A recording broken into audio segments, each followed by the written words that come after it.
So if my goal is to become a free, conscious human being, then I need to actually be able to foresee any consequences before I take the actions. So that's the definition of living consciously, okay?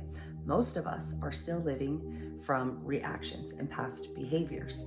And so we're going to use the tool of self-reflection to help us bridge this gap and to learn how to become conscious beings, okay? So we're gonna use an example here and see if we can go a little bit deeper.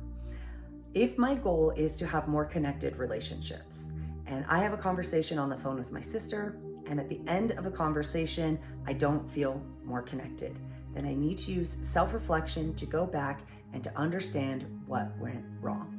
Okay, so first I'm going to check in with my emotional guidance system, and I'm going to look back and go, when did I start feeling a negative emotion?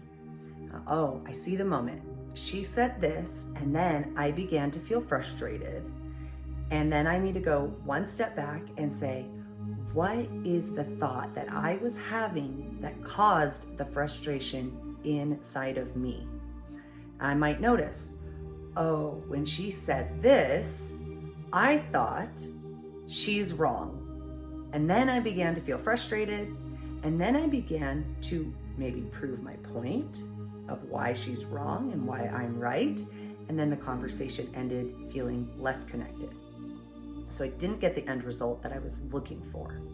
So this is where personal responsibility and accountability are so important, because if I end the conversation and I didn't get the result of connection that I wanted, and I think it's because she was wrong, there's no hope for us here, right? But if I'm able to look at and take accountability, it was my thought and my judgment that she was wrong that caused the negative emotion in me and then caused me to behave in a way that didn't create the result I wanted. Now I'm empowered to do something differently.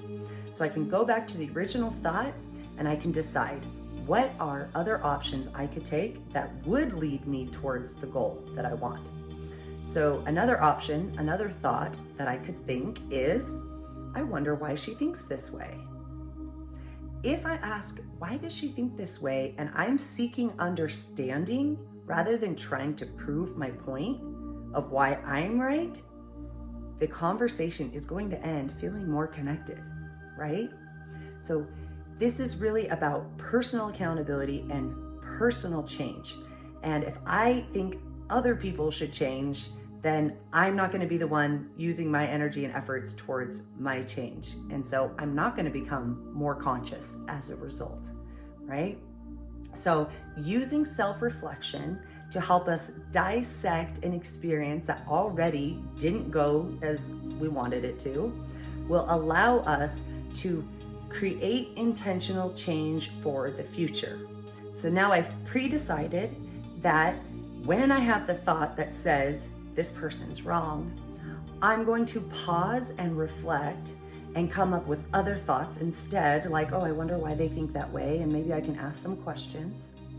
And then next time I have this situation come up, because I promise it will come up, I'll have the opportunity to practice this. And when I practice it, I'll be able to see how well did I do, okay?